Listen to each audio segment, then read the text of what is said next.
Good evening and welcome to tonight's webinar, Forever or For Now, Attachment and Bonding with Your Foster and Adoptive Children. For those of us who are new to Children's Mental Health Resource Center, I'd like to introduce myself. My name is Elizabeth Errico, and I am the Executive Director of CMHRC. We're a nonprofit organization, and our mission is to provide guidance and resources for early identification and management of mood disorders, bipolar disorder, and its newly identified phenotype dubbed FOH by researchers, but currently referred to as TSDD, otherwise known as thermoregulatory sleep dysregulation disorder. We fulfill this mission in a number of ways through our programs and services, including palliative parenting classes, which are available as face-to-face options or in an on-demand self-guided video course. We offer a ketogenic therapy in action program, allowing families to take advantage of metabolic therapies to treat mood disorders in children and adults. Our CMHRC Toolkit, which is software and a web app that is designed for parents to be able to monitor and track their children's symptom presentation and intensity, their medications, current and historical, their diagnoses, current and historical, as well as tracking mood and symptom presentation on a daily basis for severity and intensity, providing providers as well as families with concrete data to use to make decisions about medication changes or the use of lifestyle interventions. We also have our Wayfinder services programs, which are high touch, personalized support programs, providing diagnostic support for families as well as the clinicians with whom they work, community advocacy and consultation to spread acceptance, reduce stigma, and ease the path for children who are living with mental health challenges, and our interdisciplinary professional discussion groups, which will begin this year in April. In 2 weeks, on Tuesday, April 8th, our professional discussion groups begin. They meet once per month on the second Tuesday of each month for 90 minutes in an interdisciplinary group to discuss juvenile onset bipolar disorder and how it presents in children and teens. This allows providers to conduct case conferences with an interdisciplinary team of providers. Those discussion groups are a series beginning April 8th and ending September 9th. You can register for them on our website, and we hope to see you join us then. As I mentioned, we are a 501c3 nonprofit organization, and we exist through the generosity of our community. We're challenging everyone this year to make a gift to CMHRC so that we can continue to provide as many of our resources for free or below market rates as much as possible to ensure that as many families as possible are able to take advantage of our programs and services. So if you come to our free webinars or seminars and would like to make a contribution, we encourage you to give 25 in 25, either as a one-time gift of $25 or as a recurring monthly donation that allows us to plan, be responsive, and adapt to new opportunities and challenges as they arise. So please go to our website, cmhrc.org/donate, and make a contribution today. Now I'd like to introduce our two presenters for the evening's webinar. The first is CMHRC's own clinical director, Jennifer Sevick. She is here hosting Angela Jameson, who is an adoptive parent liaison for the Adoption Services for Kentucky. I think I'm getting that wrong. Angela will correct me. Adoptive Services for Kentucky, out of the University of Kentucky's College of Social Work. I will be turning off my camera and my microphone and handling any questions that you have that are coming in through the Q&A. So please feel free to add them there. I will answer those questions if I can. If not, I will hold them. So if you don't get an answer immediately, don't think that I'm ignoring you. We will be waiting until the end for our personalized Q&A session to share them. So now, Angela and Jennifer, take it away. Yeah, so we're really hoping this evening that parents can reach an understanding between the difference of attachment and bonding, and really to recognize that adoption is joy, but it's also simultaneously shrouded in grief and loss. And parents and therapists, they seem to really use those words attachment and bonding interchangeably. But with my conversations that I've had with Angela, it's my understanding that these are really two different processes. I was wondering if you could share with our audience tonight, what is attachment and what is a bond, what is bonding, and how do those processes work? Yes, first, thank you so much for having me. I'm super excited to be here.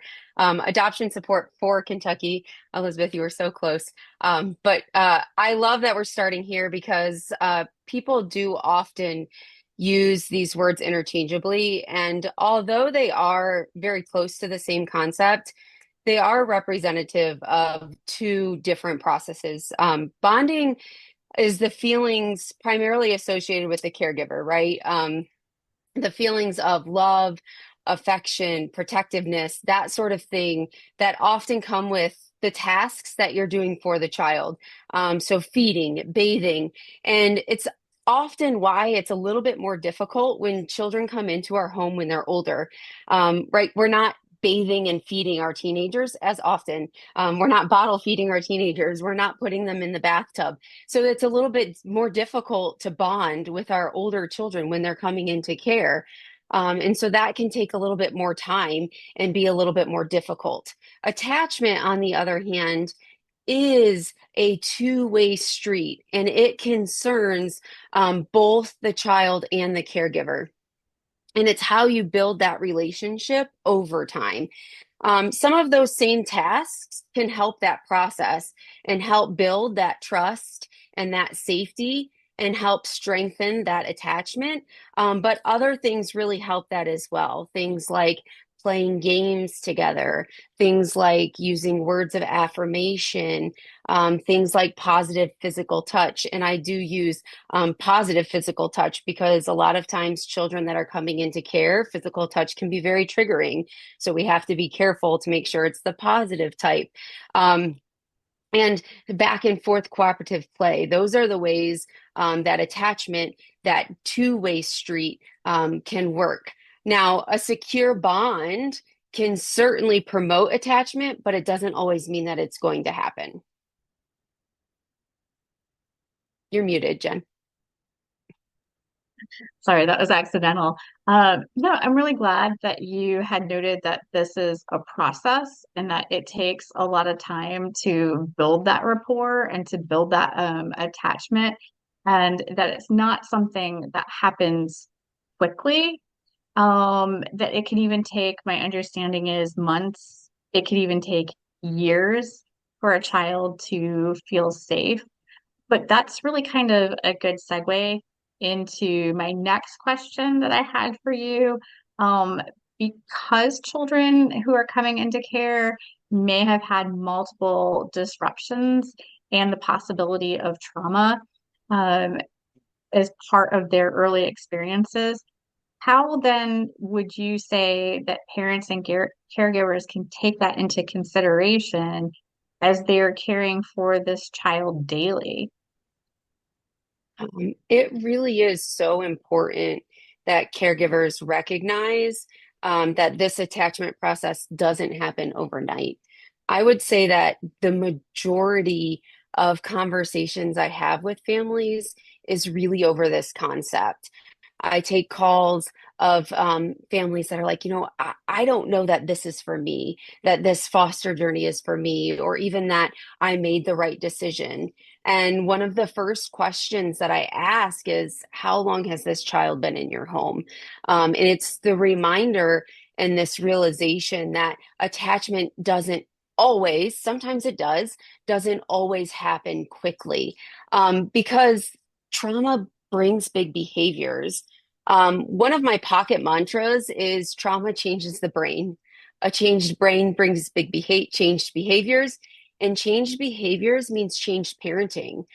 We can't parent our children from trauma the same way that I was parented, or the same way that we even parent other children who might not have experienced these same things.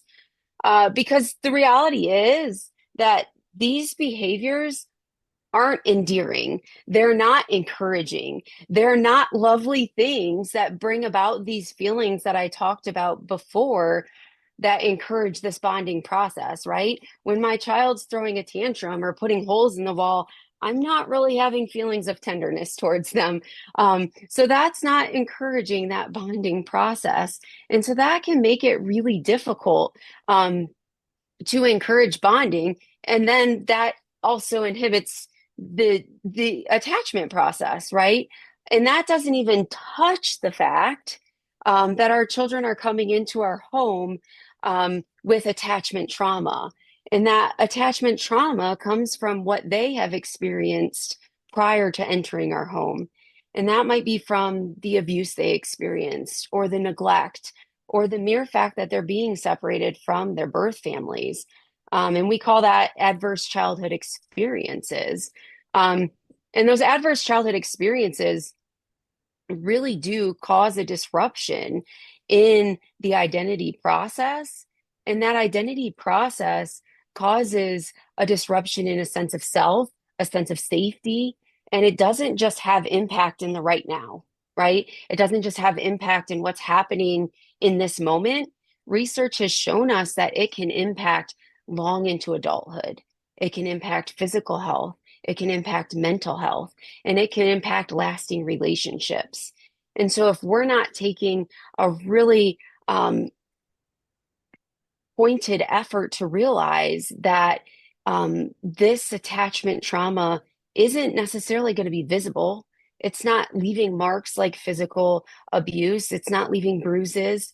So, we have to make a point to say, hey, things have happened that we can't really see, and we have to do something about it. We have to make a point to say, I'm going to put effort into changing how I parent. I'm going to put effort into making a point of um, showing that I am putting effort into this relationship to put time into this attachment, and I'm not going to give up, and I'm going to put effort into this healing. Then that is what our children need, and it can be really overwhelming to think that trauma changes the brain. But what is really powerful is to recognize that healing can happen too. And those positive childhood experiences that we can put in to counteract that, like I just spoke of, is supportive caregiver relationships, um, giving those children a sense of belonging, giving them access to resources. All of those things we can put back into the children and kind of counteract the attachment trauma that has happened. So just because it's happened doesn't mean like, oh, too bad, they're out of luck.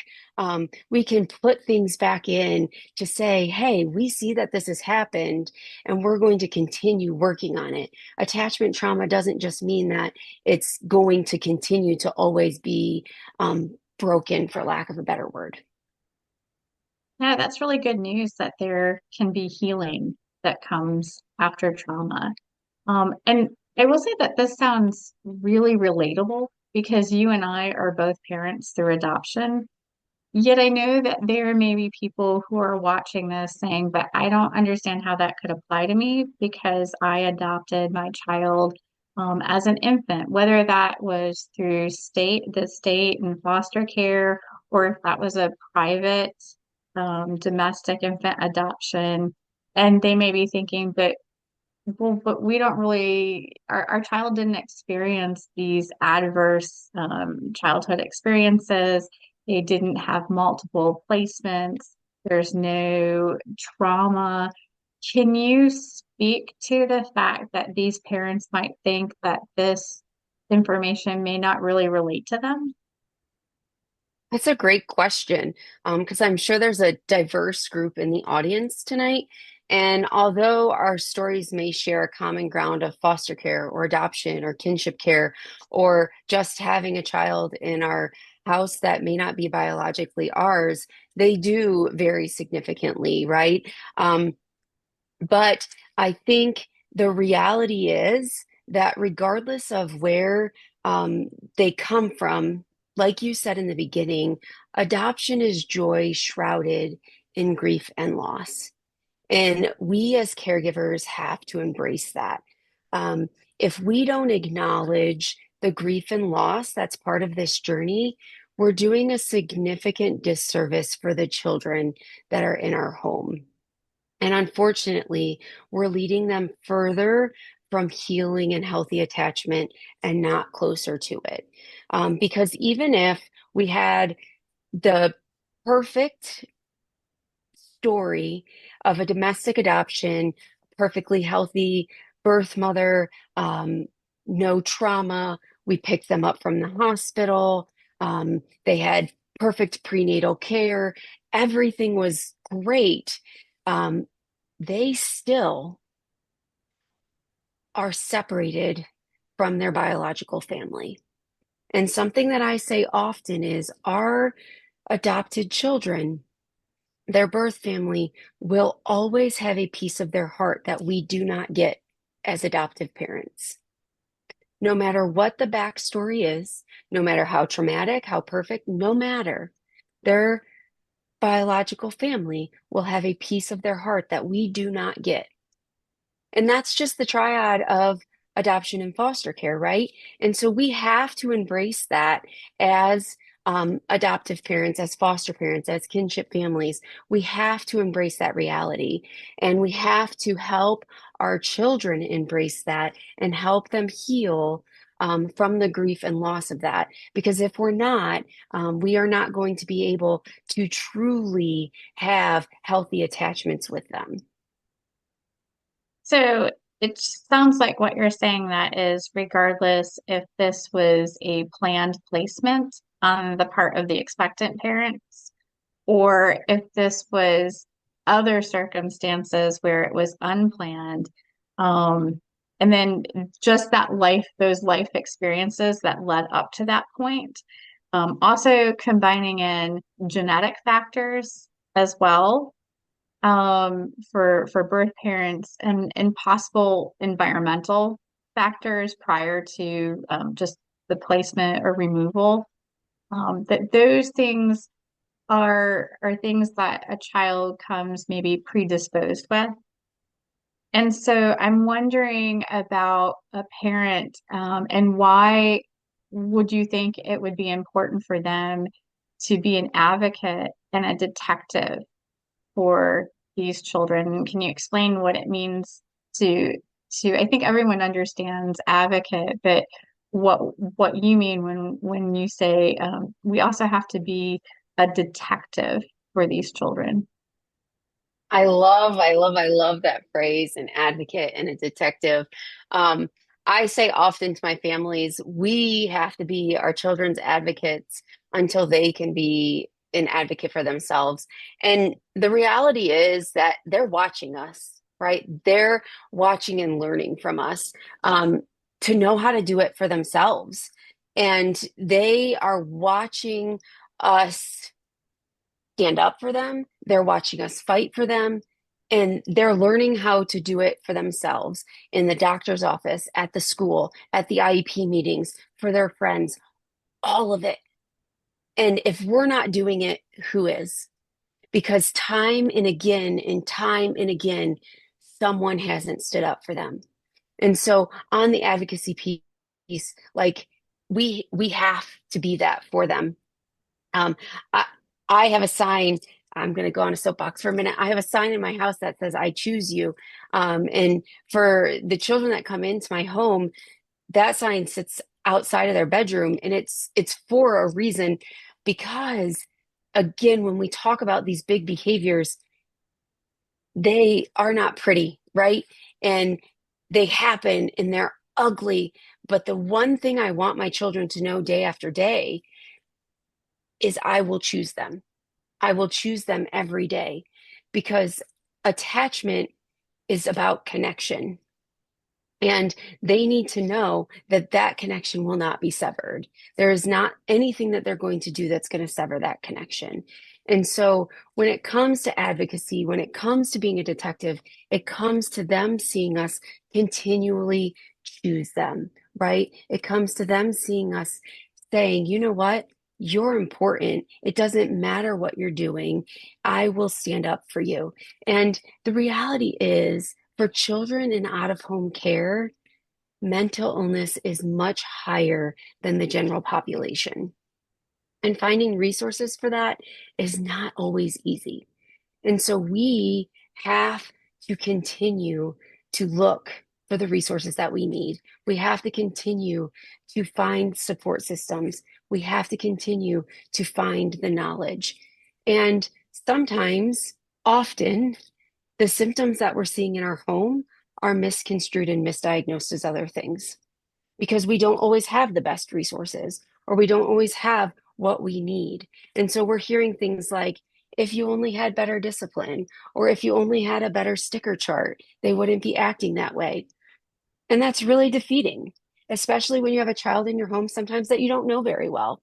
But your brain is telling you something is not right.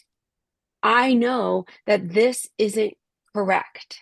I know that I've done the right things. I know that I've tried the sticker chart and it's not working. And so I just empower parents to do what you know, right? I know I've sat in plenty of classes with the CMHRC, and one of the most powerful things that I've heard is you can't punish, reward, bargain, or barter away biology. And that you, as the parent, are the parent professional. And so, no matter how long a child has been in your home, whether it's 2 weeks, 2 months, or 2 years, you are the one spending the time with them.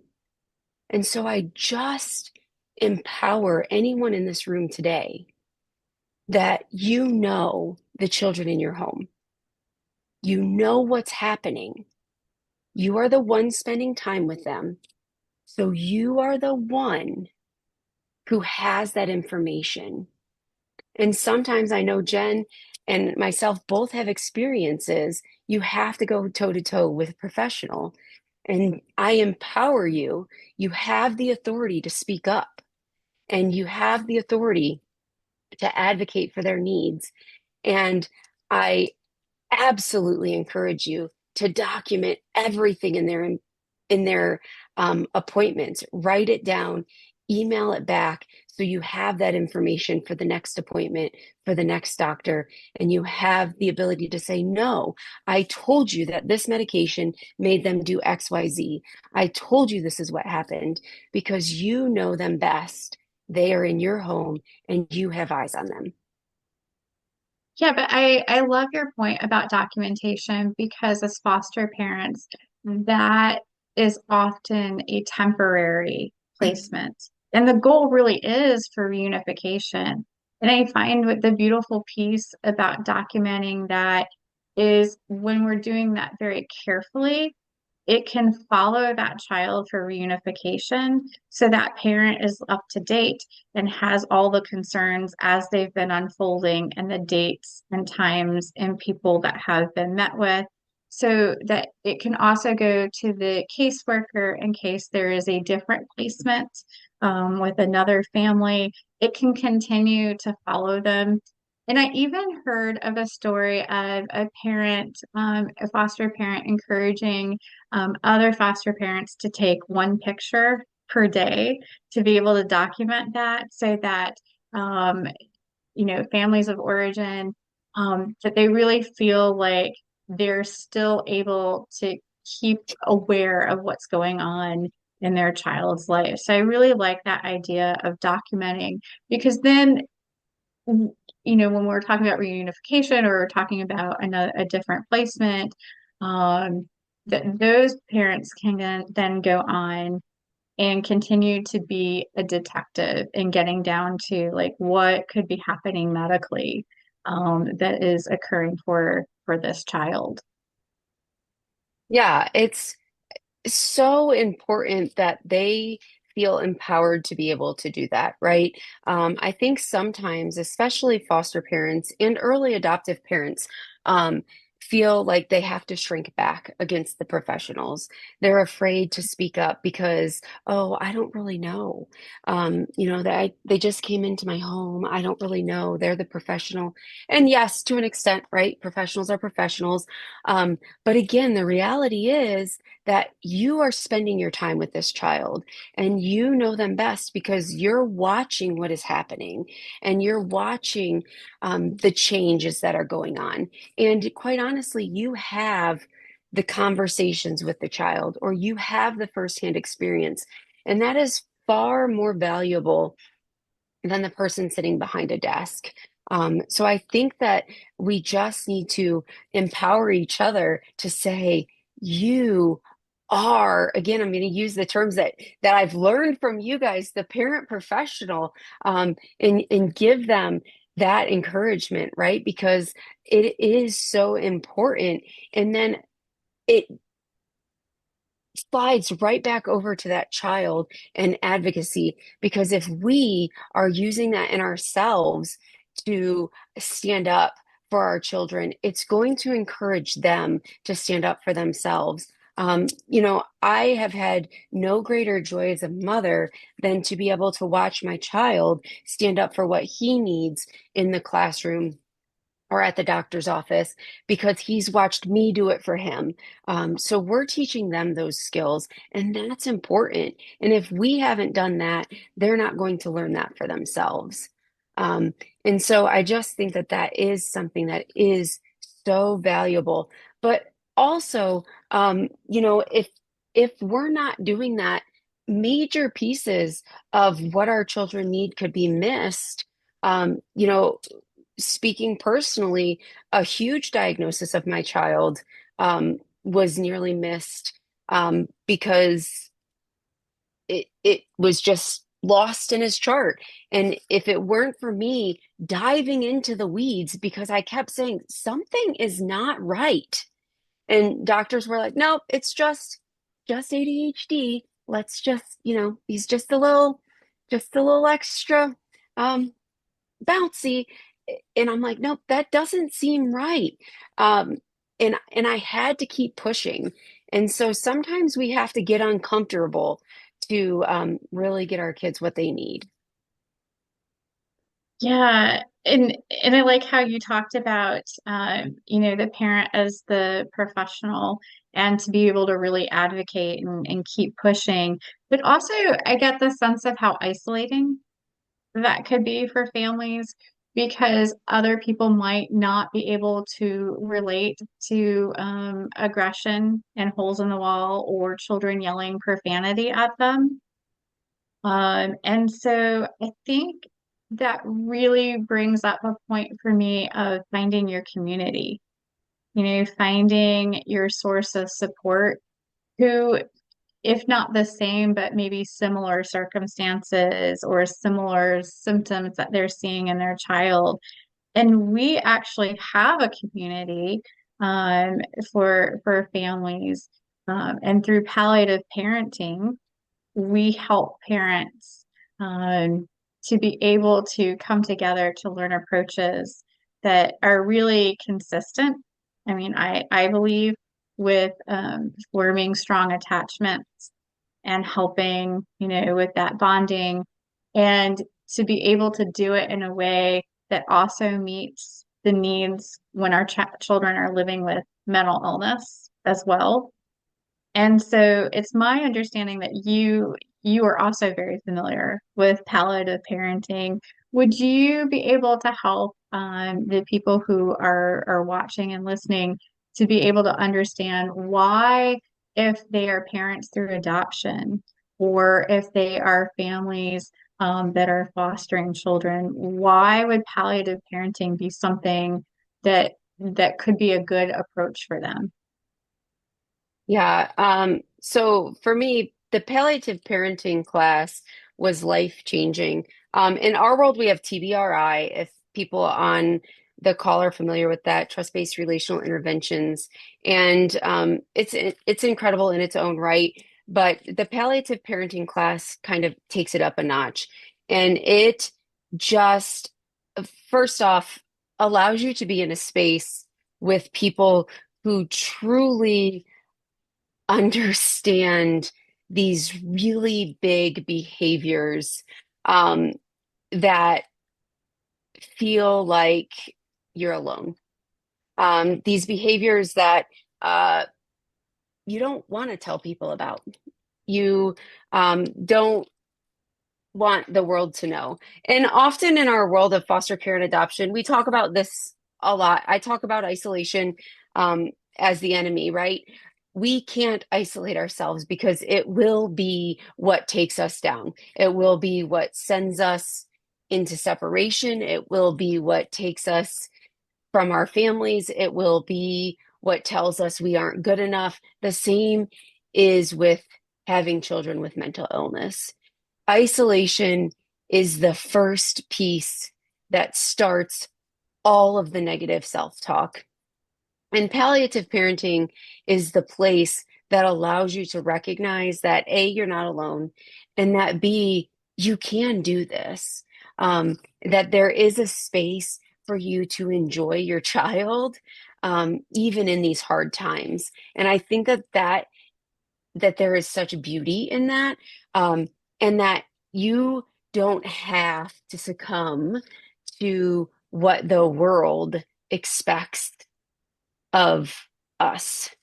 That we can enjoy our children in a space that allows our children to be comfortable.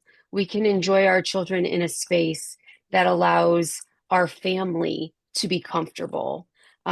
We can be in a space with people that understand and in a space where we are learning information, where our children are safe, and where no one feels threatened. And all of those pieces, again, are the backbone and foundation of connection and attachment. And that is really what is so important. And I think that that's where palliative parenting gets it right. Because if our children don't feel safe, if our children don't feel like we're on their side, we're never going to get to a space of connection and attachment. And so palliative parenting really works that up, right? We really remember the space of we have to get to safety first. And so we're working on the space of meeting our children where they are.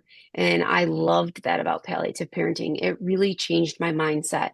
It really changes every moment that I get to is, whoa, okay, what's happening? Not why are they doing that, but whoa, how can I help to make this better? And it is just a completely different paradigm shift. It really is, and it is always inspiring because so many parents, when they go through that process, even before they finish, say, "Oh my gosh, this has completely changed my life." And so it's interesting because you are a very experienced foster parent. You are a very experienced parent, and you have so much education and knowledge and trauma. And for you to be able to say, this is very different, and this was even life changing for you, it really does it really does fill me with so much peace and really pride in that we were able to come together as a community and to be able to offer this to other parents. I am curious for those who may be listening and they want to reach out to you, is there a way that they can contact you? Yeah, I'm happy to answer questions. Talking about foster care and adoption is my love, and so they can definitely go through the CMHRC. Anyone that would like to reach me, you guys have so graciously offered to connect us, so they can contact admin at cmhrc.org. All right, thank you for that. And at this time, I'm going to invite Elizabeth to join us, and then we can start to take questions from the audience. Hi there. Um, Thank you for that. That was really wonderful. One of the questions that we have came in is sort of an observation about the overlap between some of what you've been talking about and reactive attachment disorder. And so I'm wondering if you two could, each take a turn at answering what that is, for explaining that for those who don't know, but also talking about the intersection and potential overlap of symptoms. It's a really great question. And actually, I'm interested in hearing because I know I have some strong thoughts on that. Angela, what are your views on reactive attachment disorder and the intersection between that and adoption and trauma? Um, I believe that reactive attachment disorder, again, just comes down to these broken attachments, right? It becomes an attachment trauma. And oftentimes, what we see is for reactive attachment disorder, it is a child who has had a lot of those broken attachments. And so we see those children coming into care who have had multiple placements, who have had often multiple placements concurrently. And what needs to happen is often a placement that is long term and just really a, uh, a bonding experience, and then hardcore attachment focused. But reactive reactive attachment disorder is so hard because it is often diagnosed when a child is just struggling. Oop, my computer just glitched. Is struggling in a placement. Um, Often it's just trauma speaking. It's just trauma speaking, in my opinion. And it's just all of those placements, all of those multiple placements coming out. It's just all of those multiple placements. And like we discussed, it's the broken identity, it's the safety that hasn't been met, it's the trust that's broken. And so it really just needs stability, and it really just needs the focused attachment work to happen, in my And opinion. the work, yeah, and the work that I have done, my concern is that when reactive attachment disorder is diagnosed, it's almost excluding other medical conditions that could either be happening simultaneously, or that is the diagnosis when there's something else that is present that can better explain the symptoms. And so I have seen children who have a mood disorder, bipolar disorder, PTSD, or any any other medical condition, and then it's the explanation of, well, it's reactive attachment disorder. And my concern is that when we summarize everything as that we may miss some very important, very critical pieces, and also those therapeutic interventions that we know can manage those symptoms, and then a child can thrive and survive. So I'm very, very cautious. And I'm also looking, again, as a detective, right? I'm looking at, could this also be better explained by another condition, or can these things be simultaneously coexisting? And I think remembering too, like I mentioned, those positive childhood experiences that we can feed in, right? Mhm. Just because a child has attachment trauma, which I believe that reactive attachment disorder is just a form of attachment trauma. And that's just my opinion. That we can feed in those positive childhood experiences to help counteract that, right? So those really supportive, positive relationships, helping them find sense of self, those therapeutic interventions, all of that can really help support that. I agree.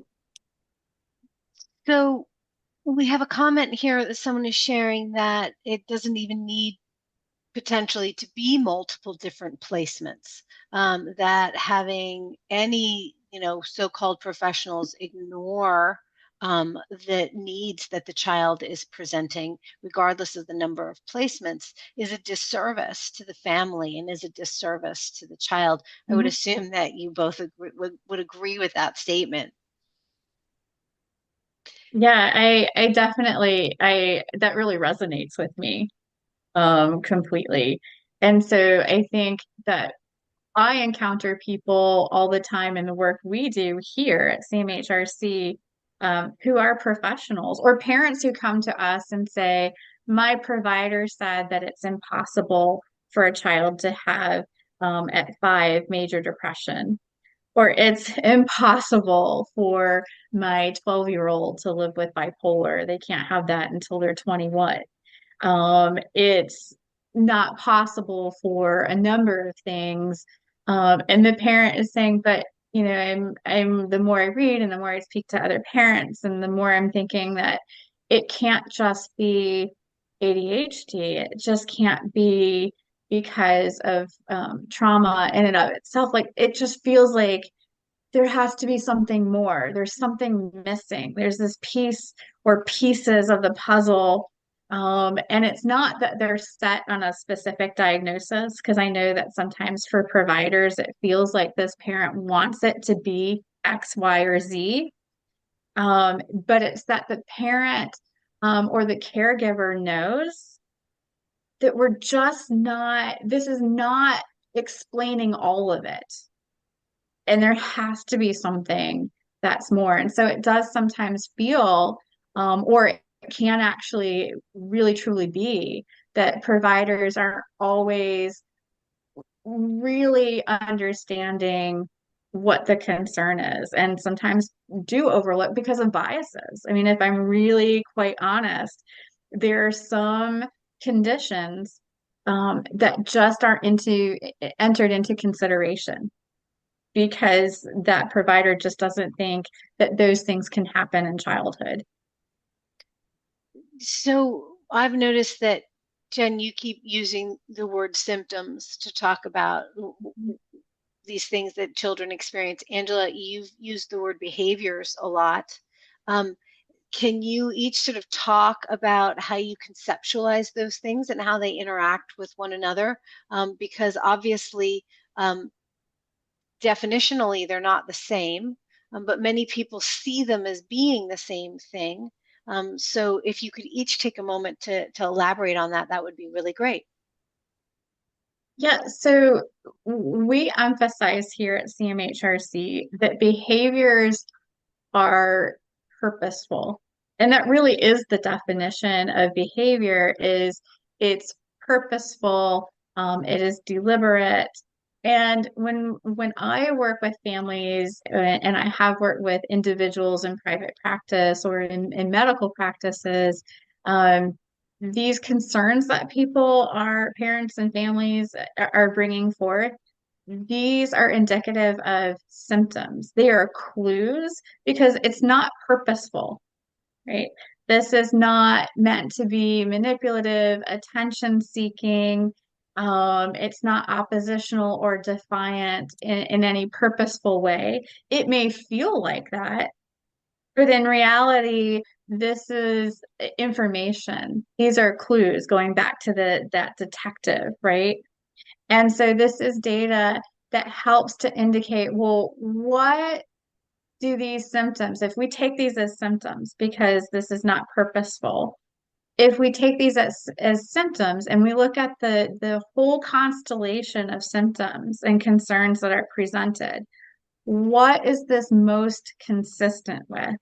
And that's really how we can help families to narrow down what could be potentially going on. Things for consideration as we're going through this process. And then we can also help providers to narrow that down too, so that we can arrive, quite honestly, at the most accurate diagnosis possible as a team, And so that we can have a high degree of confidence because we put everything on the table for consideration that is appropriate when we're looking at these specific symptoms and this constellation of information that we have available. I spent years in foster care in all of my years utilizing the word behaviors, right? And then I learned from you in palliative parenting to utilize the word symptoms. So I have been working on changing my vocabulary, and I've been working on teaching that vocabulary differently because I recognize the difference. And I think that difference is really powerful. Even when we're talking about trauma, because I use the phrase very often, trauma changes the brain. Changed brain has changed behaviors. Same series of information, right? If we're talking about a changed brain and we're talking about the fact that they can't help it, then it's not a, a choice. And so I have I have worked to change the verbiage that I use as well. But I am not perfect at that. But I am 100% understanding that there is a difference between behaviors and symptoms. It's not fair to say that what they're doing is a choice when it is not a choice, when I'm in the same sentence saying that their changed brain is causing this symptom. When I then have a whole spiel about how they have a fear response because the trauma has made their amygdala big, I'm not going to go into all of that, but all of that. So yes, I believe that symptoms is because of what has happened in their brain. Sometimes, yes, my children have behaviors. They chose to, you know, jump in the mud puddle. Sometimes, most of the time, it's a symptom of what else is going on. And to make Sometimes this, I I think think, that, sorry, oh, Jen, I'm go sorry. ahead. No, I was going to just clarify just one more thing, and that symptoms are observable physiological responses to a trigger either internally or externally. And so these are observable. And so because we can see that, we oftentimes say, oh, it's a behavior. But when we take it in the context of this is information that we can observe, that is a physiological reaction to a biological cause, then that makes that a little bit easier, I think, to conceptualize the difference between behaviors and symptoms. Absolutely. And I was going to sort of throw in there that when we're talking about behaviors, a lot of times what we're talking about is what's being observed. Almost what we would in as practitioners refer to as signs, right? The things that the children are doing that is observable, that we can as parents uh, document and report back to providers, because oftentimes we're not privy to what their thought process is. Our children, we're not privy to what is going on internally and what those voluntary or involuntary impulses are directing them towards. And so we rely on the language of behavior to be able to communicate what we've witnessed, what we've seen. And I think one of the things that we always talk about is that regardless of whether it's a sign, symptom, or behavior, whatever a child does is a communication that deserves to be respected and heard, so that that communication can lead to them getting their needs met. And so I love the fact that there's this conversation around the language that we're using, not because we're attempting to shut down any particular kind of language, but to recognize that it all falls under the umbrella of meeting the child's needs. We have another question here that's come in about palliative parenting, and how that intersects here. And Angela, you were talking about this sort of process of allowing your children to learn how to self-advocate by watching you advocate for them. And that's, I think, a little different than a lot of the other, at least more traditional parenting paradigms, not necessarily ones that were devised to specifically treat or address issues of trauma. But that in traditional parenting models, the expectation is that children are going to have to learn for themselves, have to figure it out for themselves. And I was wondering if you could talk a little bit more about why, um, or Jen, maybe talk a little bit more about why in palliative parenting we talk about the importance of modeling that kind of self-care. And then Angela, you could talk from a more practical standpoint about the impact that it has on the families that you work with. Jen? Yeah, so the first thing is that we have to advocate for ourselves as parents. And that's really hard to do.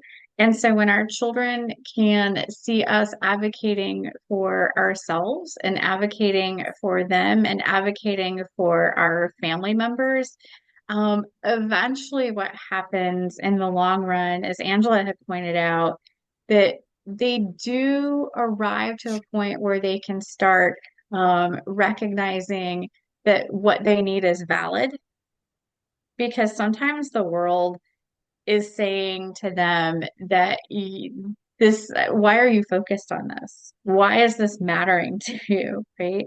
And so it's really important to validate that if you have a need, you have the right to say that and to communicate, this is what's happening to me, this is my experience, this is what is going on.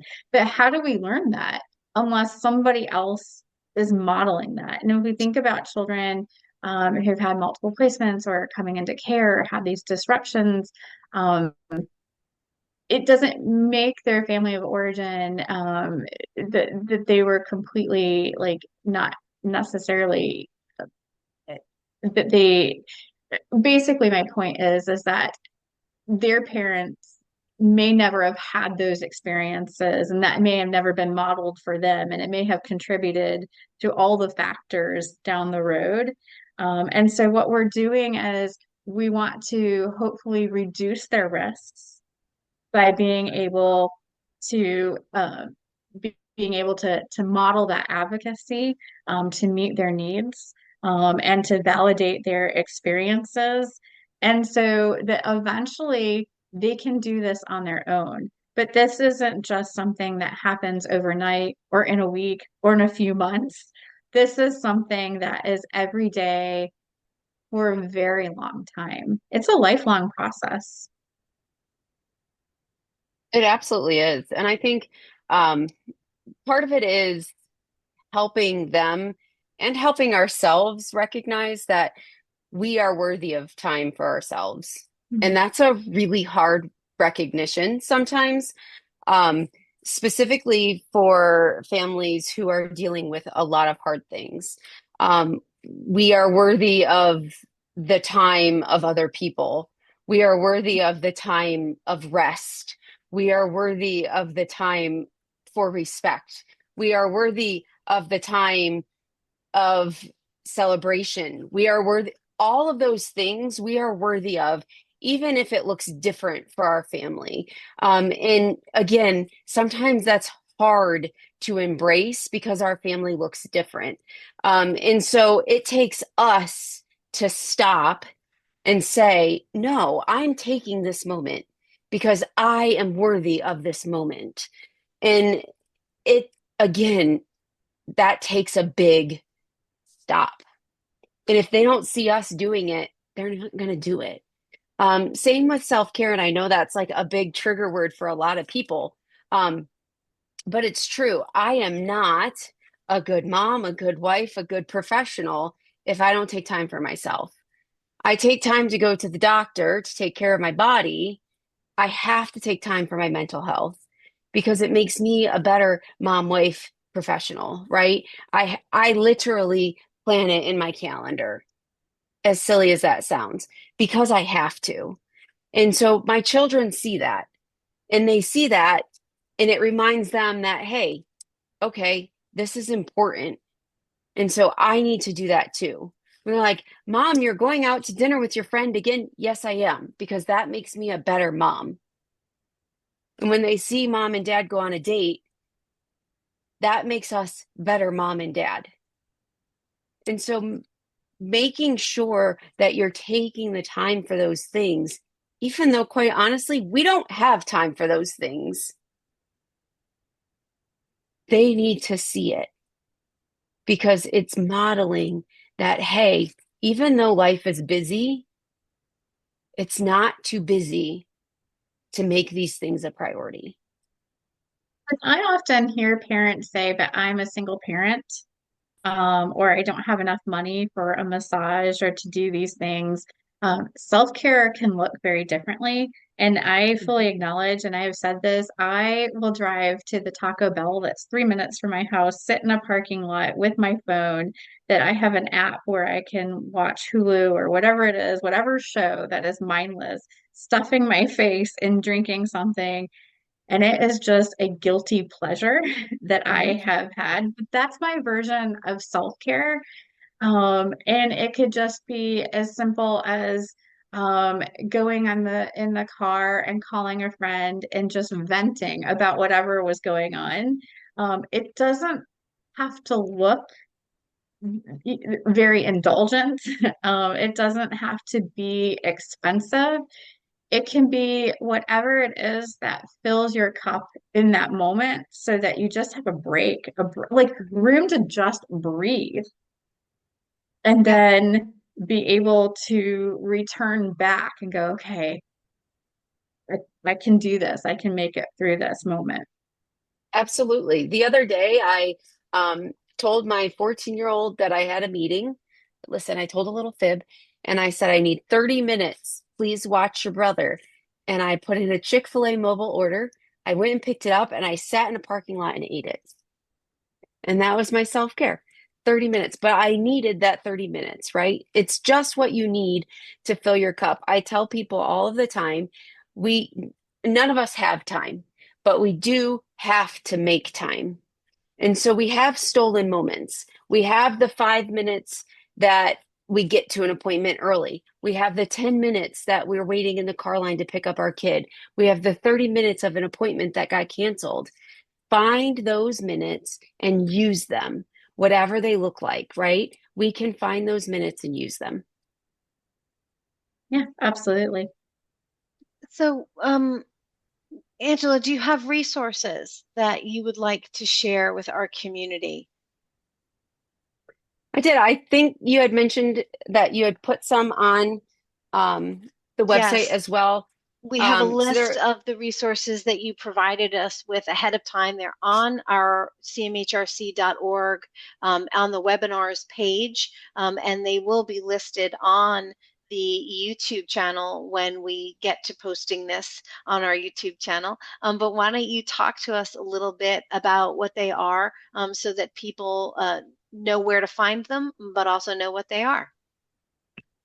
so there are a couple of articles just about some of the things that we talked about. But I just want to spend a minute. One book particularly you can't see because my thing's up, but oh, I thought maybe I could make it work. It's called Adoption is Both. Oh, if I get it just right.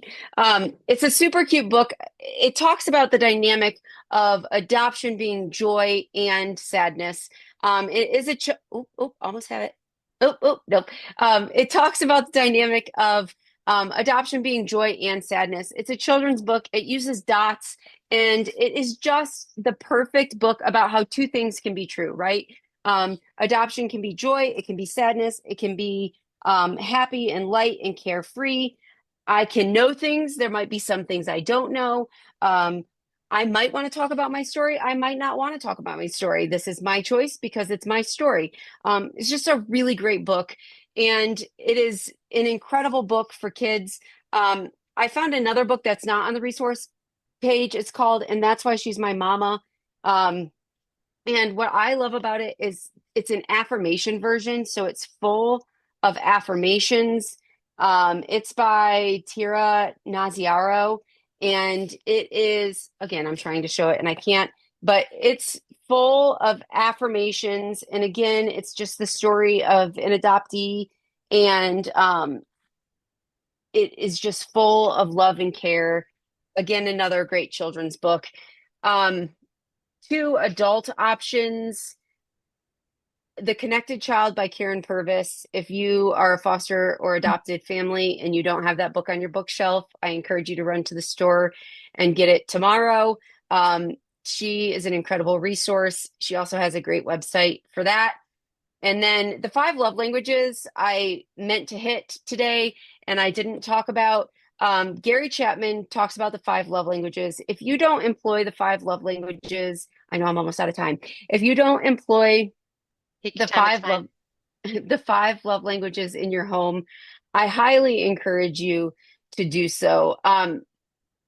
Physical touch, words of affirmation, gifts, quality time, and acts of service. This is how you fill someone's cup, right? Everyone has one way that they feel most loved, and your child will as well. If you don't know your child's love language, I encourage you to get this book and read it. Hop online, take the quiz, whichever one you feel best about, but figure out what your child's love language is. I know the love languages of all of my children. Every position I've worked in, I've figured out the love languages of the people I work with. The analogy I like to use is this. If I speak German and someone keeps coming up to me and saying, I love you in Italian, it sounds pretty, but it really doesn't mean anything because I don't know what it means, right? Because I can't understand it. So if your child's love language is gifts and you keep telling them how wonderful they are and what a great job they're doing, it's nice. They're like, oh, that's nice, but it's not filling their bucket. You have to be speaking the language of the person that you're talking to, right? My husband's love language is physical touch. I hate to be touched. When he comes up and rubs my back, thanks. He's filling his bucket, but it's not filling mine. When he comes up and says, hey, you're amazing. You did such a great job today. That's my love language. That fills my bucket, right? When you know the love language of the person you're speaking to, that builds connection. That amplifies attachment. So when you know someone's love language, you are increasing your ability to build connection and attachment. So if you And don't I know the will, love language, go ahead. oh no, I will say that you actually said one way, and I thought was brilliant, that one way you can identify someone's love language is that it's usually the way that they try to show love to you.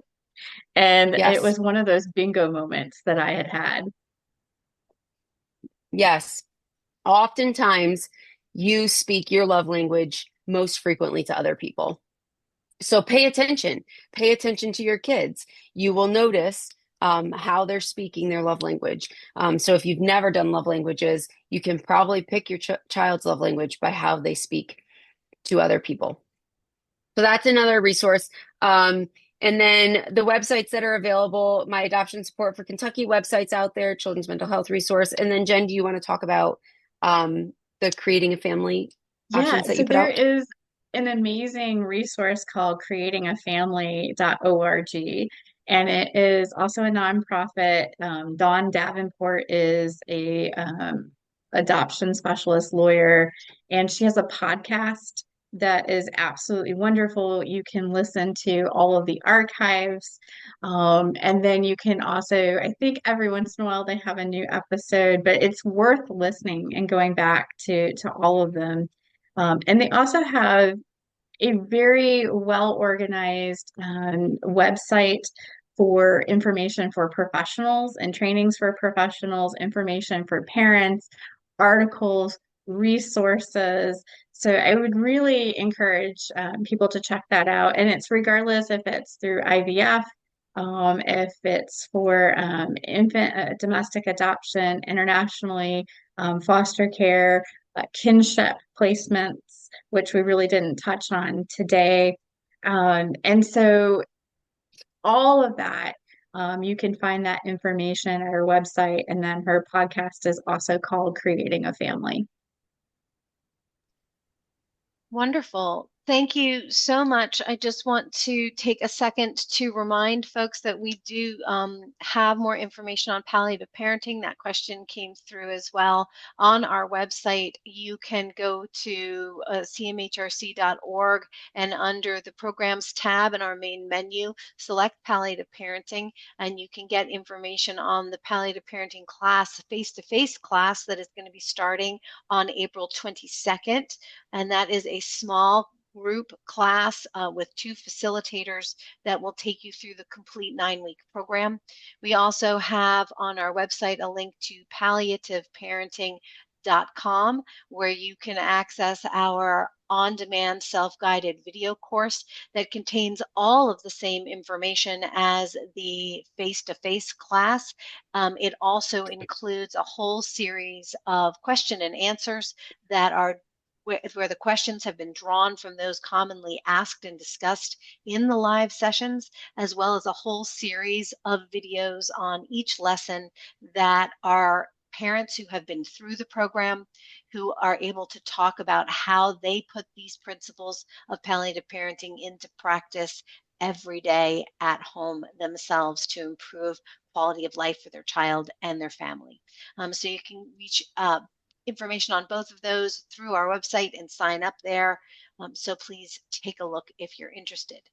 Next month, we will have more webinars and clinical seminars for free for our community. On the third Wednesday of April, we will be doing a webinar on the difference between mental health and mental illness. And that, as I said, will be taking place on the third Wednesday of the month, which I believe, if I am getting my dates correct, is going to be April 16th.